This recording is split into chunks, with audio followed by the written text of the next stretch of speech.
So let's take a look at script format a little bit. This is, CART episode 1, the pilot for CART. And what we're looking at here is just a original script sample, just a couple pages from the script. So I will also show you, briefly, I'll show you an actual non-original script. We'll look really quickly at the Pineapple Express script as well here in a minute. I just want to point out some of the real basic elements of a script. So let's just put that away for a second. Where did my stuff go? Okay. So there is what we have, the title page of a script. We're looking at standard screenplay format in this example. So one thing I want to just note is that there are different formats for scripts. There is a format that we call standard screenplay format. This is what you will see the majority of feature film scripts written in. And you should write your feature film scripts in this format. Standard screenplay format is your sort of default format and has a handful of simple rules, which we'll kind of go through in a nutshell here. But the important thing to understand here is that there is no police officer telling you exactly how the script needs to be. So there is a standard format. If you want it to look like a professional script, it needs to really be in that professional format, but nobody polices that format. And what that means is that every production company really will have its own format potentially. They usually use standard screenplay format, but they may have a variation on standard screenplay format. So if you get hired by a company to write a script, you use standard screenplay format as a default, but if they tell you to do something else, you do what they tell you to do. And this especially is important when you move into television. Once you move to television, you actually split into two different standard formats. So dramatic television, shows like, Hannibal or Law and Order or, anything, that would be a newer dramatic show. Those scripts, broadly speaking, are written in this same format. So moving out of movies, almost all movies are written in standard screenplay format. Dramatic television is written in standard screenplay format. However, there's usually a variation on the standard screenplay format for television. Television tends to label the start and the end of the acts, although it depends on the show, right? A show that has commercials, almost always you'll see them start and end, label the acts, because of course they're going to break to commercial at that point. Other television, some dramatic shows that don't have commercials may not label the acts, or they may label the acts. Again, it's just really going to depend on that show and how that show likes to work. They also might just not be using that format and use instead a variation on the format. That's not so common with dramatic television, but once you move into comedy actually usually uses a totally different format, which is not standard screenplay format, but which is a sitcom format. And so the standard TV sitcom format is completely different. You have the dialogue double spaced, you have dialogue all in caps, there's all sorts of variations.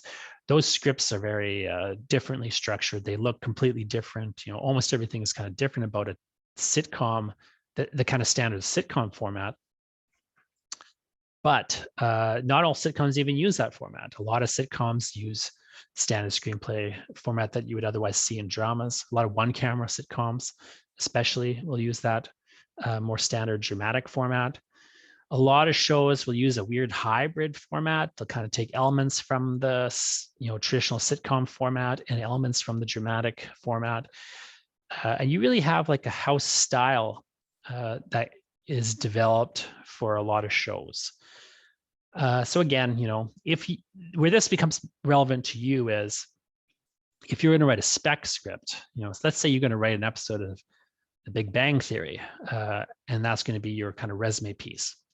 or you're going to write an episode of, Game of Thrones. That's going to be your kind of resume piece. If you're writing a spec script in that way, you need to go find an actual script from that show and use their format, because it may be very specific. It will be very specific to them. But if you can't get a hold of it, or you can't, or you just don't want to use their weird format for some really particular reason, like let's say you're writing a Seinfeld sample, which I don't necessarily recommend. But let's say you've got a Seinfeld spec script. Well, Simon had a very strange format. 30 Rock had an odd format. Simpsons have a really weird format. If you want to use those really specific shows to spec, and they've got a weird format, those shows, aren't even around anymore. You're not going to get hired on those shows. You may just want to use the standard format rather than their particular format, because the point of the spec script you're writing is to show it around to people who might actually hire you. So you want a more traditional, normal format, maybe in that case, so on. Anyways, what we're going to do in this course and what I'm going to teach you is the really standard dramatic screenplay format that is primarily used for feature films, even for comedy films. Like I say, in television, you have a much more of a plethora of formats. For theatrical films, or even TV films, we tend to get very different, more standard formats. So that's the format I'm going to show you a version of. So I'm using it kind of for a television show, but a lot of pilot scripts will be written in this format, especially like I say if they're dramas. This is like a comedy, but I've written it like a drama, like in standard format. So in this case, we've got a title page that has, because it's a show, we've got the show and then the subtitle. For a theatrical film, we just delete one of these. We just have, the name. Let's say your movie's called Bigfoot Hunters. Well, Bigfoot Hunters goes here, and then this is gone. You have your writing credit here. In this case, just a screenplay by Jonathan Ball, and then created by a group of people. So what those credits are, like I say, is going to depend on a lot of things. If you are the person who has created the show and you're the story, I should say, let's say you're writing a movie, you came up with the idea for the movie and you wrote the movie, then you just write written by, Bob Jones, and get rid of all that other stuff. But this is an example of where, it's created by a couple of people and then written by somebody else. Maybe you've got a script. If you're going to separate things like that, you tend to have story by credit and then a separate screenplay credit. If the screenplay and the story have the same author, it's usually written by is the credit you'll see. Then you could have any number of other credits. You could have, based on this, created by this, whatever. For the most part, you're going to be keeping it simple though, right? And just writing written by. You got an address down here. You might also have a phone number or an email address down here, right? You're going to have a date, the date of this version. You're going to write which version it is, right? That stuff's important. Here we have the actual script. We're moving into script. There's a few elements of a script. I'm going to move down to the second page here. This is probably one of the most important things to understand is the scene heading. Your scene heading consists of the time and the location. Although location kind of comes first, right? And this is really an important aspect of scripts. What is the location? What is the time? Bear in mind the kind of rule of scenes is when you switch the location or switch the time, we've got a new scene. And therefore, in the script, we need to have a new scene heading. Anytime we switch location, anytime we switch the time, we're moving into a new scene, we've got a new scene heading. These scene headings are really important in the scripts because in production, they become really significant. The thing you really need to understand with scripts and the thing you need to think about when you're writing a script is always, it's not like writing a short story. It's not like writing a poem. This is not a literary document. This is a blueprint for making a movie. It's a blueprint for making a movie. So that has to really be fully understood and really You need to internalize that idea that this is a blueprint for making a movie. Therefore, we have to do very specific things in the script, and we have to do them in a very specific and consistent manner. So a scene heading starts with either INT or EXT, and then a period. INT period or EXT period, okay? What does that mean? Is interior or exterior? Are we inside or outside of the location? So in this case, it's interior family kitchen. We're inside of a family kitchen. If we were outside of the house, we would write EXT house, or family house, or whatever, right? If we were inside an elevator, it's ENT or INT, sorry, elevator. Or if we're outside of the elevator, lots of that example, if we're outside of a building, it's EXT period building, right? So it's INT or EXT is how you start off the scene location, or the location in the scene heading. And then right after it, we get the actual location. So in this case, we got family kitchen. But again, you might have family kitchen, you might have house, you might have hallway, you might have any number of things. What you need to be very clear on is that one, it is specific. So, you might have just kitchen if there's never going to be another kitchen in the script. But if there is going to be more than one kitchen ever in the script, or even, ever in the course of the movie or in a TV show or whatever you're writing, you need to put an adjective to delineate which kitchen we're in. So in this case, I just put family kitchen. If we go to somebody else's house and are in their kitchen, we have to then say, Bob's kitchen or whatever, right? Again, if this is the only kitchen anyone's ever going to see, we could just get away with just saying kitchen. But again, keep in mind, you can't have two different kitchens that are referred to as kitchen in the script, because what somebody has to do at some point is they have to build this kitchen or go find a kitchen to shoot in. So they really need to be clear how many times you have to be in the kitchen. They really need to be clear what things are in the kitchen, and so on and so forth. And then this goes for any location, that you have to have a consistency in how you refer to it in the script. If it's called family kitchen once, it's family kitchen every time. If it's Bob's house once, if Bob Jones has a house and we're in Bob Jones's house, we pick something to call it. We say Bob Jones's house, or Bob's house, or Jones resident, Jones house, or whatever. But whatever we say it all the time the same way in the script. We never switch it. You don't have a script where it says Bob's house, then later it says Jones residence, right? The Jones house, nothing like that.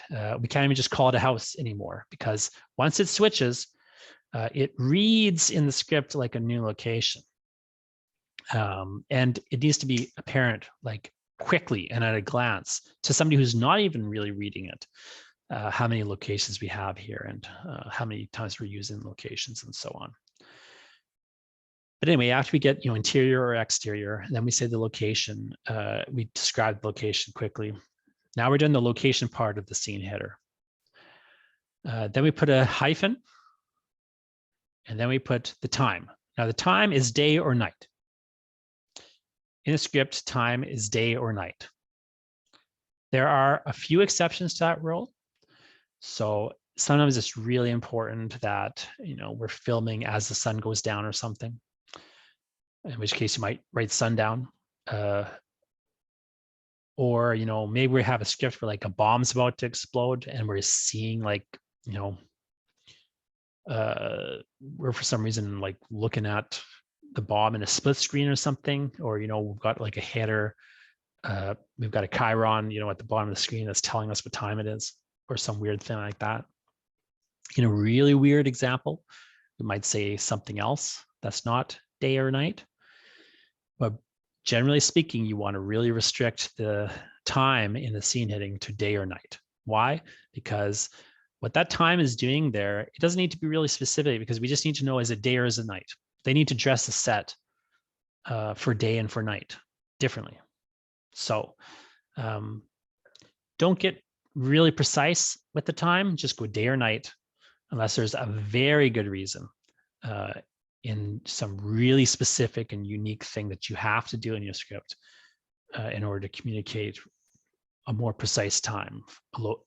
But keep in mind, it's just day or night otherwise. But that's the scene heading. It's the location, interior, exterior, and the actual place where the scene is set. And then we have the time, day or night. What else do you have in script? Well, we have, these paragraphs here. This is called a description. So here we're describing what is happening in that location. Now, keep in mind the rule of description, the rule of it is you have to really be describing things that the person, that can be seen and heard. So that's what you can describe in a screenplay as a rule.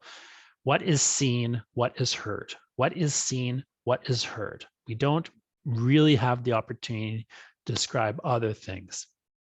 On occasion, you might have a little bit of something, like when characters introduced here. Notice this. Tina, 16, seems athletic and sunny. Chip, 14, is all shy, smiles. So there's something really specific here that's happening. There's a couple things. The archetypical sit-down kitchen, the archetypical family crowds around a kitchen table. Everything's archetypical. So a line like this is not really a clear and precise visual or sound. It's instead suggesting the tone of how these things should look. But please note that it is still sort of suggesting how they should look. It's giving a sort of vague, but still like a direction to the person who's going to go dress that set. Make it look like a normal, everyday kind of thing. You can get it more specific. Say it looks like a 50s, sitcom kitchen. That'd probably be a better way to say it here, right? And so on. You're really describing things people can see and hear. Once in a while, you might come out and just say something to the reader of the script in a bit of a note-ish way, or just kind of get a bit of flavor and attitude in there. But you really want to minimize that and really just keep it stripped down for the most part. What do we see? What do we hear? When a character is first introduced, when we first see them on screen, generally speaking, here we have them in a montage, but other than that, really this is their first appearance. Then we capitalize their names the first time. Notice how Eve is capitalized at first here, but then later she's not capitalized anymore. First appearance, they get their names capped. And we might say something, kind of just general about them. But otherwise, we're just talking about what do we see? What do they do? What do we see them do? What do we hear? And so on. If there is a sound that is particularly loud, we might capitalize that sound as well. Disturbing disembodied voice announces, that's kind of a character almost here, but it's also just a sound, right? It's a sound instruction. For the most part, that's just what we cap characters when they first come in to the script, not just to the scene, but in the script when we first see a character. And then we also cap sounds that we want to, draw attention to. You might once in a while capitalize something that's a bit more of a direction. You might say close on Eve's face, right? There you're kind of giving a bit of camera direction. It's usually best to avoid that kind of thing in script, but if you want to do it, if you feel it's important, you might just say, you might capitalize close. Sometimes that's important because say there's an object in the scene, like say there's, a salt shaker on the table, and then later we're going to, somehow it's important that we have a close-up of that salt shaker. I don't know, for whatever reason, then we might just say close on the salt shaker while, Eve is talking, right? I don't know why you might do that, but let's say that was really important, visually speaking, then you would just isolate that in the script, maybe in a cap. That's it, capitalized close in that instance. Broadly speaking, though, a description doesn't get just written, normally, and we just have the couple instances we might capitalize something for emphasis because we want to go close to it. Visually speaking, we're framing close. or, character is first introduced, their name gets capped, or a sound, like there's a loud bang, we would capitalize bang in that instance. Otherwise, there's not much else as you can write in a script. When somebody speaks, we capitalize their name and we have it, indented like this. So these are just names, who's speaking. And then their dialogue is not in caps in standard Screenplay format. Again, it's indented a particular way. I've listed out elsewhere all the really precise dimensions if you want to actually, do all these indentations in your word processing program. But I highly recommend you do not do that.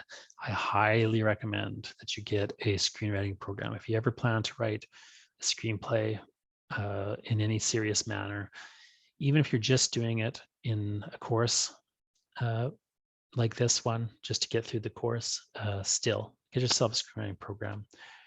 There's some free ones that I don't use and can't necessarily recommend, but I hear they're good.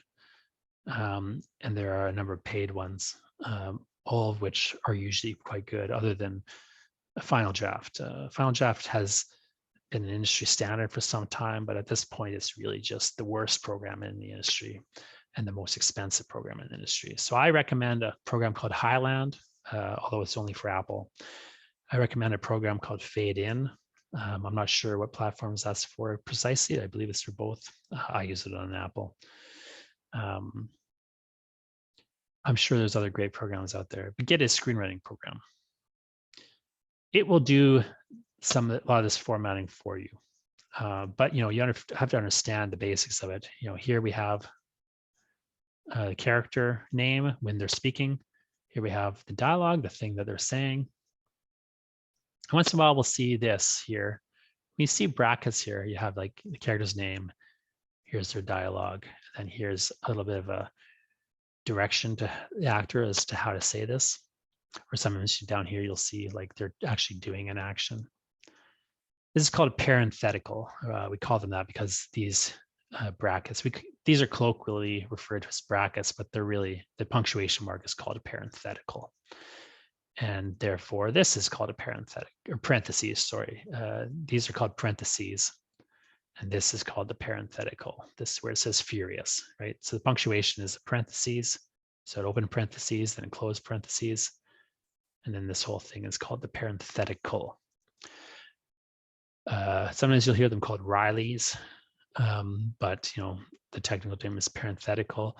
The important thing to understand about parentheticals is you want to avoid using them for the most part. Once in a while, it helps the flow to get them in there. You want to give the actor a really precise direction as about how to say the dialogue. You can use a parenthetical.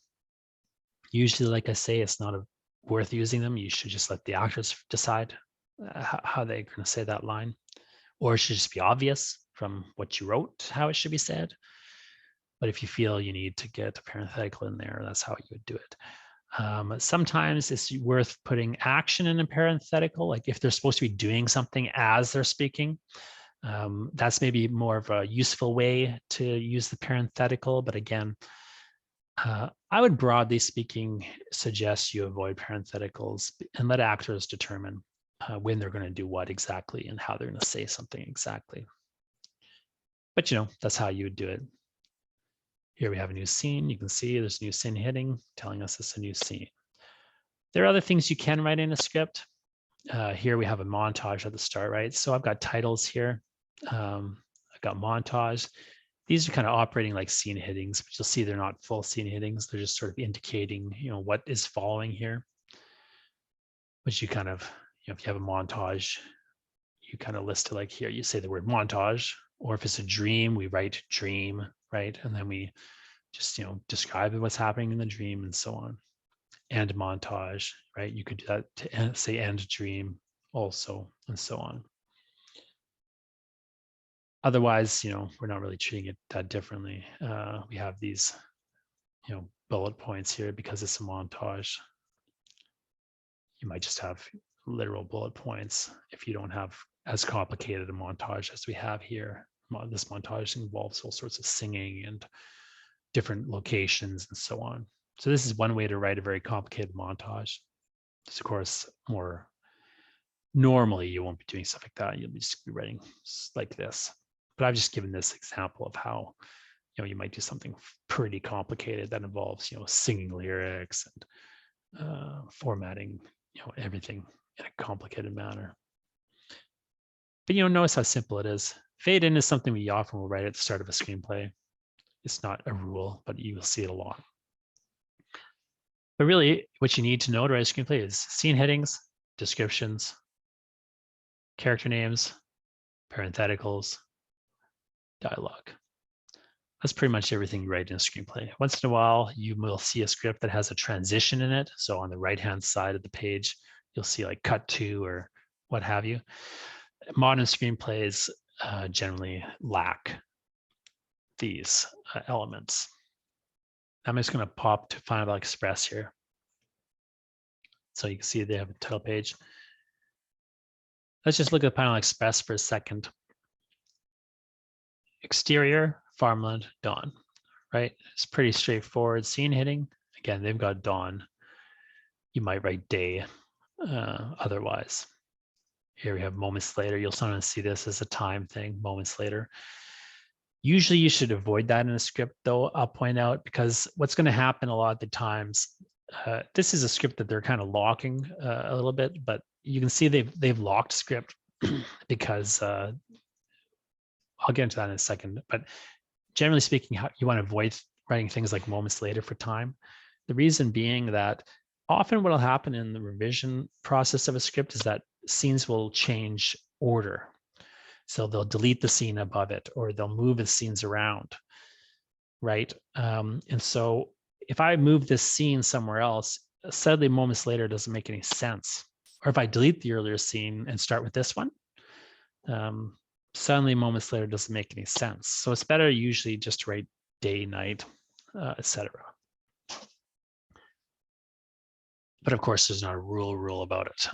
It's just usually what you should do. What you'll see in a lot of the scripts you read is that they don't conform precisely to the format I just mentioned. If you look at Parasite, for example, in the Parasite script, you'll see numbers by the scene headings. That's because that is what's called a shooting script, not an actual screenplay. So screenplays and shooting scripts are very similar. One is actually based on the other. A shooting script is you have a screenplay first, and then later on you'll turn it into a shooting script. And that shooting script, they'll add things, like they'll add often numbers to the scenes.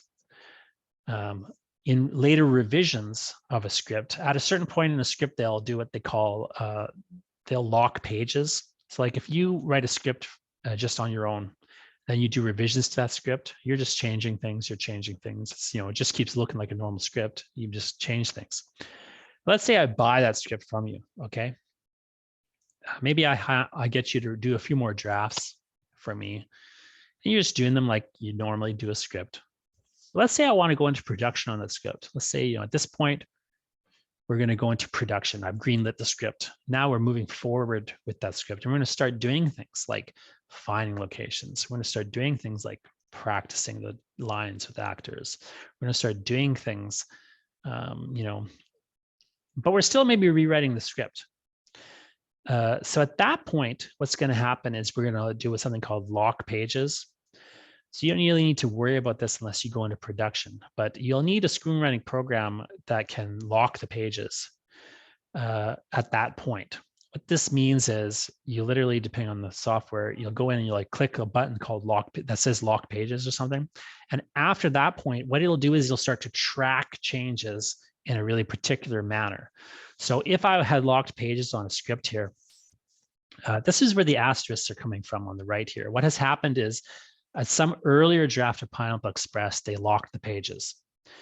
And after that point, when they change something, like the screenwriting program puts an asterisk on the right to indicate something changed in that line on that page. So here, we don't know what exactly, we'd have to look at the previous version of the script here, but something in the previous version of the script was changed on this line.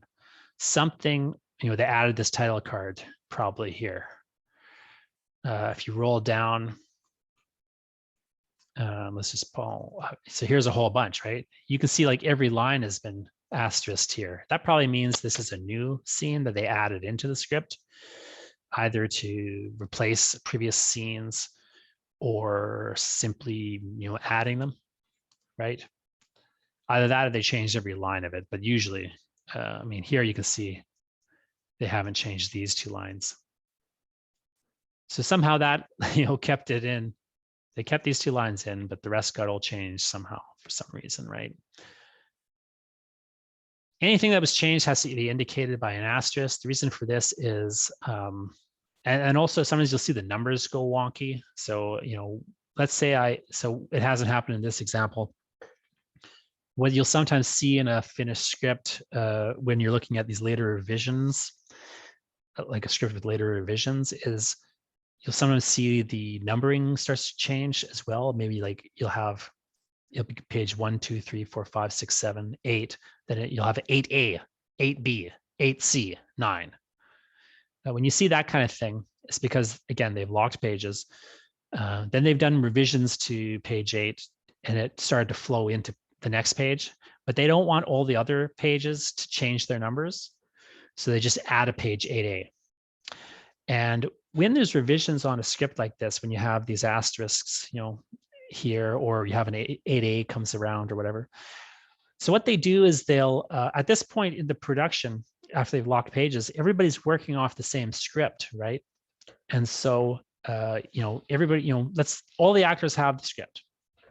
And if they change page 8, they print a new page 8 for everybody on a different color paper, actually.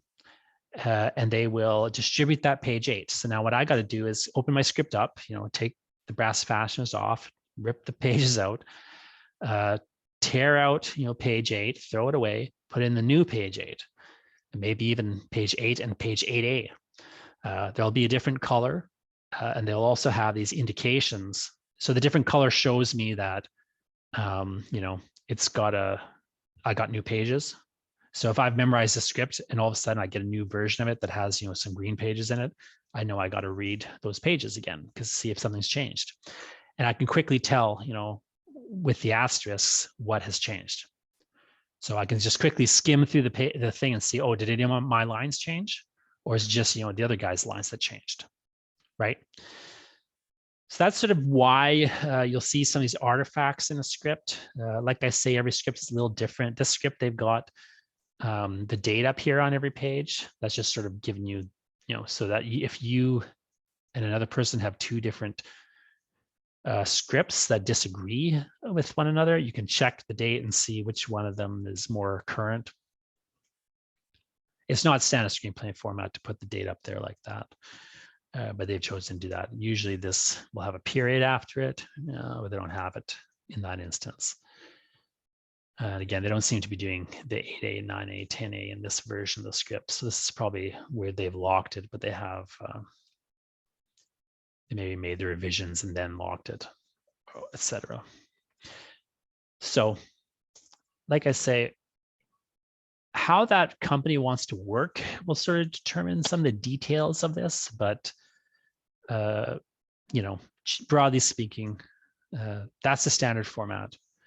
Those are sort of the basic rules. When you see things like these asterisks or pages with numbers like 8A, 9A, 10B, and things like that, or if you have a script, sometimes you'll have a script that just jumps from page 1 to page 10 for that reason, right? Those aren't mistakes. That just means there's been a change in the script at some point during that process, particularly after they've locked the pages. Again, you might have these numbers show up at a certain point when they start to move it into a shooting script, when they start to alter the script into a shooting script. All that stuff is not stuff you need to worry about in this particular class or to do, the assignments that you're going to do for me. But the things to be aware of, and they're why when you look at a script, it's often going to look very different from, the samples that I might be showing you as the sample, as a standard screenplay format. So that's the nutshell of what you need to know for screenwriting and the screenplay format. Like I say, there's no screenplay police in the sense that, you know, no one really rules this format and has a control over it or demands that you align yourself with it at all times. But there is a very clear and obvious difference in a script that is in a standard format and a script that isn't. A script that isn't in standard formats just looks non-professional and is hard to read and hard to use. Most importantly, if you don't have it in a standard format, you're not doing really specific things like keeping the scene locations consistent or keeping the characters' names consistent. That's a mistake people sometimes will make, is they'll give a character a first and last name, and then they'll sometimes change which one they use to refer to them in the script. You got to keep it consistent. And the other thing that's a really simple amateur's mistake is like giving characters similar names or even names that start with the same initials. You know, what you'll see in a really well done script usually is the characters just don't, unless there's some thematic or jokey reason, the characters don't have the same name.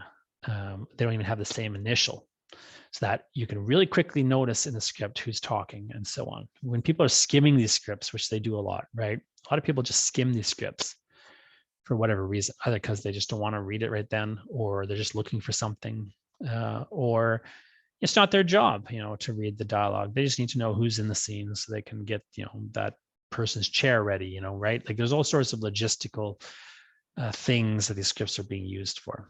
So that's the nutshell. Let me know if you have any questions about that format. You know, it's a really specific, sometimes you have a really specific thing you want to do and you're not sure how to format it. So it's worth, you know, doing a bit of research on your own for that, but I can also answer some of those questions. Broadly speaking, you want to keep scripts simple and clean, and you want to just focus on what do we see, what do we hear, what do we see, what do we hear.